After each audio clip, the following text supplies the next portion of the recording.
Hello, everybody. I'm Josh Oakes, and I'm so honored to get the chance to hang out with you here for the next few minutes, talking with some of the most awesome college prep people that we've found. We're going to talk a lot about college resumes. Now, Josh, my kids are in middle school. It doesn't matter. We're going to talk a lot about middle school, freshman, sophomore.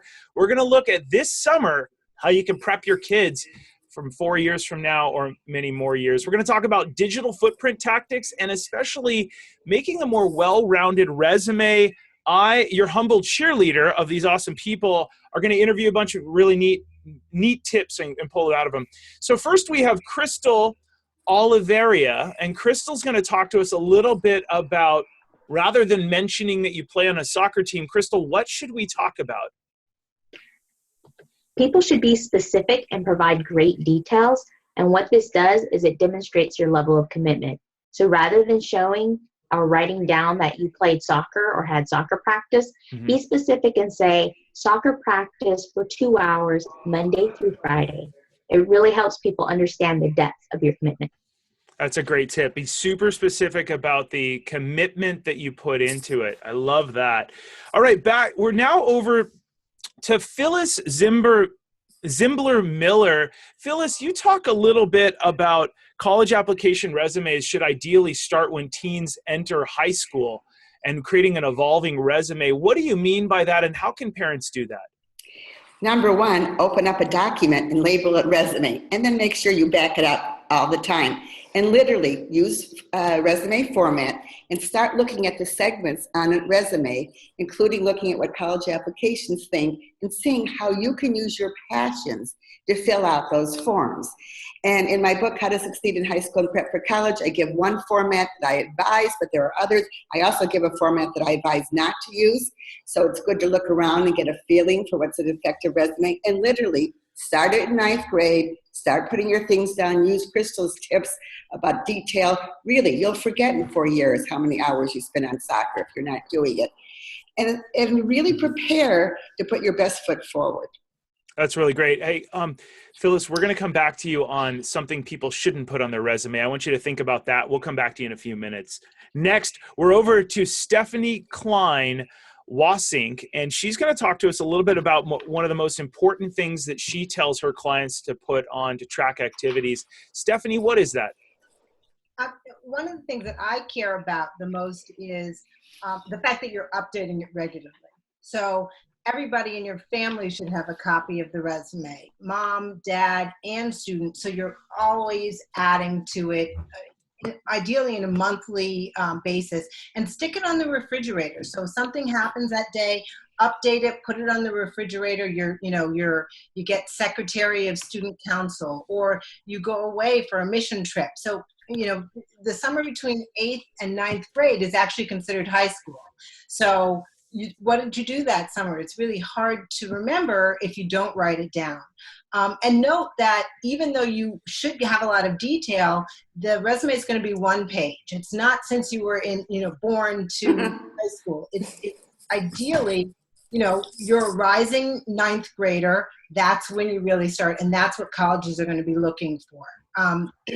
Also, make sure that it's clean and that it's clear and that everybody can read the writing, because when you're putting it into the Common App or a different application, you want to be able to read it. So make sure that you're constantly updating it. And in the file that Phyllis told you to create, make sure that one person is in charge of putting all of that data together so that it foots. That's a great tip. And I love how you mentioned one page, because even some of the world's biggest executives figure out how to put all their stuff in one page. But let's talk to one of my favorite people, Elisa Croft. Elisa, what should we do at a young age to make sure that our kid has a smart online footprint? And where could we put a lot of these things? What's our new digital resume? And what is a network that we can put lots of cool stuff on? So when you're ready for your child to be online, a great one to use, there's so many, but a great one that kids really love is Instagram. And an example of how to use Instagram to build a positive resume is to take pictures. Let's say if you're doing a volunteering event, If you're running a 5K for a cause, take pictures of yourself at that event. Any group projects you can get permission from everyone in the group to take a picture together, and you can post that in a grateful way. And that's a really great way for people to start discovering you. When they Google your name, they can see that you have this positive portfolio of accomplishments that you've made. You can also do this on Twitter, on Facebook. The same thing applies. It's just different platforms.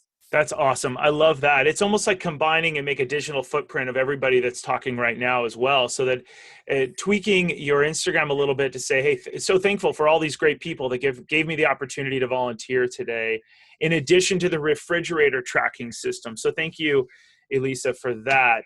All right. Now we're over to Jordan Shonda. Jordan, talk to us about a way that students can, instead of diving deep or being very broad on a lot of interests, they can dive deep into a couple of them.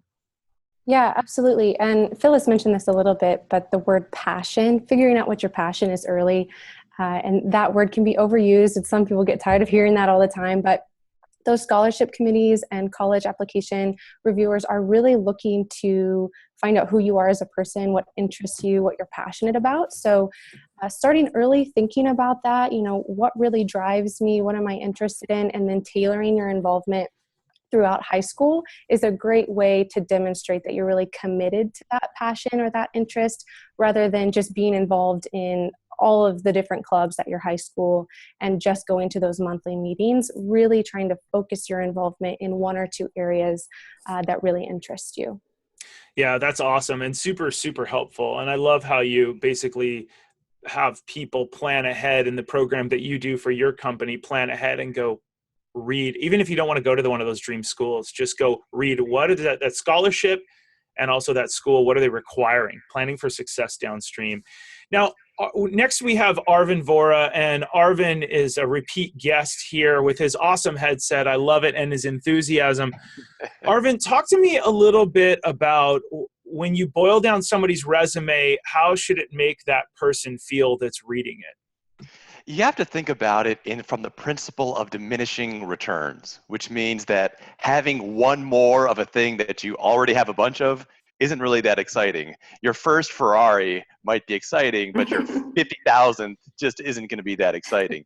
And the same thing for a school like, Harvard, Yale, Princeton, Stanford. They can fill their whole room with people with high AP scores who've done a bunch of pre-med type applications, who've done a bunch of science research, who've, played varsity sports. There's a class president in every single school, and there's like 30,000 schools, and not all of them are going to Harvard. So the way that we think about it is, what can you do if your resume is boiled down to 2 words that's going to make you seem totally different from everybody else? We've had folks that have focused on a branch of philosophy, minimalist technology, all kinds of things that are very different from what anybody else is doing. So many people think that to stand out, you need to have 500 unrelated things, but that's just not true. A short resume, or a resume that can be simply boiled down to a couple of words, can be very powerful if those words are interesting, if those words stand out. I use a classic example, Barack Obama, a very accomplished person with many, many accomplishments. He could make a resume 50 pages long if he wanted to, but when it comes down to it, he's just going to write President of the United States, Nobel Peace Prize winner, and that's it. And if you can make your resume, when it's boiled down to 2 words or 2 concepts, really grab the imagination, you're going to be successful. That's awesome. Okay, Phyllis, talk to us a little bit about what we shouldn't put on our resume. You work with people and teach them how they should format it. What's something we shouldn't put on there? Obviously, they have to be honest, but what they don't have to do is tell their dirty linen. So if they had a 2-week summer job once and it just didn't work out for whatever reason, there is no reason to put it on and then have to make excuses. Sometimes things don't work out. So on the other hand, power words are really important. So don't just say worked at. Use powerful words like produce so-and-so, determine so-and-so. Again, these words create stories in people's minds, kind of what Arvind's talking about, and make you stand out. Yeah, just like what Crystal was saying. Crystal, let's talk about, so Phyllis said power words. Crystal, you said be specific about the effort you put in. Any good examples of people you've worked with, Crystal, that say, I did this and this and this to prep that looked great on a resume? Yes. So when it comes to scholarships, one of the things is to be specific and name the organization, what you did, how long you worked there. And really, you're trying to tell a very detailed story within a very short time with the least amount of words. Yeah, I like that. I like how short and succinct you are with that. That's great. All right, Stephanie, we're back over to you one more time. Let's talk about just one more tip that you might have. We talked a little bit about the refrigerator thing and taking notes. Love that. What's another tip that you give to your clients when you're working with them?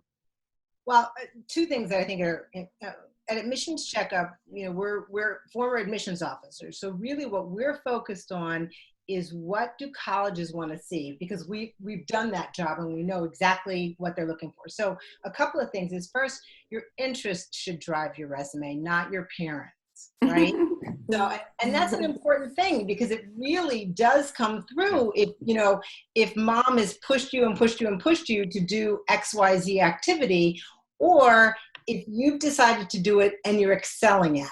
There's a real, it's binary. Somebody making you babysit versus you wanting to babysit looks completely, different on a resume. And I'm not saying that's the most interesting thing to do, but that's it. Just whatever you drive and whatever you want to do is what's going to really shine through as being your interest.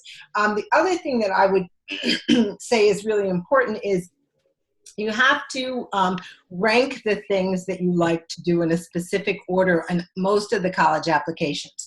So they should relate. They shouldn't be 10 disparate things, but they should be kind of relating. So, for example, if you like to debate, maybe you've also done student council. Maybe you've also done things like Euro Challenge. The things that you are interested in typically are interconnected. They're not so disparate that you're doing 10 different things in 10 different realms and they're not connected at all. Mm-hmm. So that's something that the admissions committee will be looking for. I like that. And maybe sitting down with your parents, starting from your interest, which I love that you said that, not your parents' interest, and then figuring out what is that narrative. What do I love and how do all these things make sense? Arvind, let's jump back over to you one more time, and then we're going to get to you, Jordan. And Jordan, I want a really good, juicy tip on what maybe people shouldn't do or they should do, a really tactical one. I'm going to give you a minute to decide on that. Arvind, tell us, what topics should we not plan on? I mean, everybody, it could be the right fit for somebody, but what's one major that maybe isn't the right narrative if they want to have opportunities in the future? The thing to kind of avoid, there's two big things to avoid, and it's just don't do what everyone else is doing. And everyone else is doing two things. They're doing undecided and they're doing pre-med. If you're doing undecided, you're just passing up an opportunity to tell an exciting story. Undecided just isn't that exciting. Just decide on something. You can always change your mind. It's not set in stone. That's the first thing. And the second thing, don't make your narrative pre-med or pre-surgery or pre-ophthalmology or pre-gastro. I mean, it doesn't matter what. Don't make it pre-med, because then you're putting yourself in the most oversaturated, most hyper-competitive group. Find some other story to tell, something that makes you stand out, not something that just makes you part of the most competitive herd. Very good tips. Now, for those of you that are watching, no, we want to go to med school, and that's fine. But I think if that's not your narrative, Arvind, you have a really good tip. Okay, Jordan, we're closing it with you. You get the final thought. Jordan, what's a tactical tip that we either should do or should not do? Yeah, so I have one really important thing that students should definitely do. But first, I wanted to touch on something that Stephanie said earlier about tracking early and tracking often. Because when I was a senior in high school and I started applying, the most overwhelming thing was that I knew I had been so involved and done all of these activities and had these achievements, but I could not remember what they were, when they were, how many hours it was, all of these dates. And so starting the summer after you graduate 8th grade, meeting on a monthly basis. And that was the inspiration behind creating our Scholar Prep Organizer, because we knew parents and students needed a system that they could really use to keep them on track. But now to the tip is, we're talking about resumes today. And I think one thing that is overlooked often is that you don't just have one resume. You will have many different resumes for all of the things that you're applying for. So your college application resume to one school is going to look different maybe than another school. But when you get into scholarships, that's really when you need to be differentiating your resume. So is it a resume, or is it a scholarship that focuses on community involvement or leadership? You know, what are they actually looking for? What are they asking you about? You want to tailor your resume to that. You don't just want to put the same activities and achievements on every single one-page resume. You really want to try to distinguish yourself based on what you're applying for. Yeah, get to know that organization, that opportunity, and really customize it. I love that. Okay, great. I want to thank all of you for being a part of this, and Elisa from my team, and all of you from really around the country for doing this. And I want to do a very, very small, shameless plug here for just a sec. We're teaching Snapchat all summer long. To those of you parents that are saying, oh, I'm not tech savvy, oh, I just don't want to learn it. It is never too early to start planning your child's future, their resume, where they want to go to college, what career, even if in elementary school. It is okay to start talking to them about that stuff. It is okay in middle school to go do a college tour. It is okay in high school to really sit down around dinner and plan and ask those questions. And we also believe you should be where your students are at on digital technology, and that's why we started Parent University, where for $9 a month, you get to learn how Snapchat works as an adult. You get to watch as we walk you through all of these apps where your kids are at in our gray zone, the place where your students want to hang out, and the place where you need to be to know what they're doing online. No, you don't comment and like all their stuff, but you do passively at least know what they're doing, where they're at, and what's going on in their life. We truly believe in that. You can learn more about Parent University by clicking the link below. I do hope that you'll at least learn what some of the apps, or maybe just ask your students. Thank you to all of you awesome people for being a part of this here today. I really appreciate everybody and all of your tips. We'll be with you here in this Wednesday talking with some more experts. As always, you can visit safesmartsocial.com to learn more about what we do. Thanks, everybody. Have a great day. Bye. Bye. Thanks.